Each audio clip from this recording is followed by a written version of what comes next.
Hello বন্ধুরা, আসসালামু আলাইকুম। তোমরা সবাই কেমন আছো? আশা করি ভালো আছো। আমিও ভালো আছি। আজকে আমি ইলিশ মাছ রান্না করব। মাছগুলো আমি কেটে বেছে পরিষ্কার করে নিয়েছি। তেল গরম হয়ে গেছে, এখন মাছগুলো ভেজে নিব। মাছের মধ্যে আমি লবণ মেখে রেখেছি।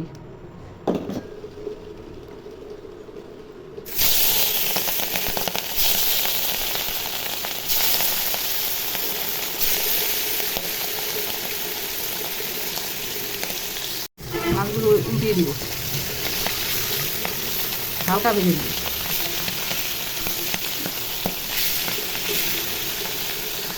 তেল গরম হয়ে গেছে, এখন মাছ ভাজা তেলের মধ্যে বেরেস্তা ভেজে নিব।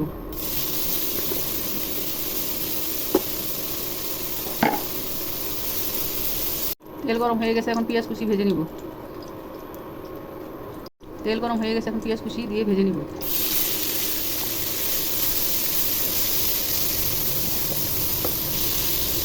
পেঁয়াজ ভাজা হয়ে গেছে, এখন আদা রসুন দিয়ে ভেজে নিব।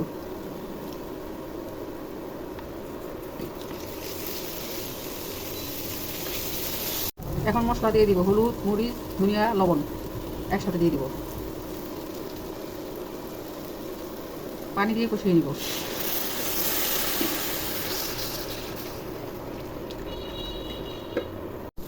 মশলা ভাজা ভাজা হয়ে গেছে, এখন পানি দিয়ে দিব।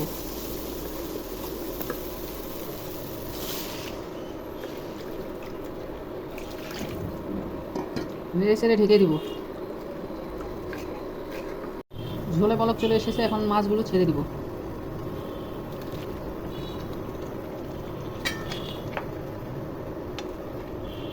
নেড়ে চেড়ে ঢেকে দিব। এখন তরকারিতে বেরেস্তার কুচি ছড়িয়ে দিব।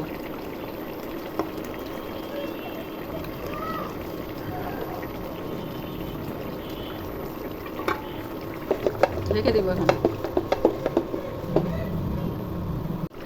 তরকারি রান্না হয়ে গেছে, অনেক আর কিছুক্ষণ নেড়ে চেড়ে তরকারিটা নামিয়ে নিব। তরকারি রান্না হয়ে গেছে, তরকারিটা এখন চুলা থেকে নামিয়ে নিব। ইলিশ মাছের তরকারি হয়ে গেছে। রান্নাটা ভালো লাগলে একটা লাইক দিও।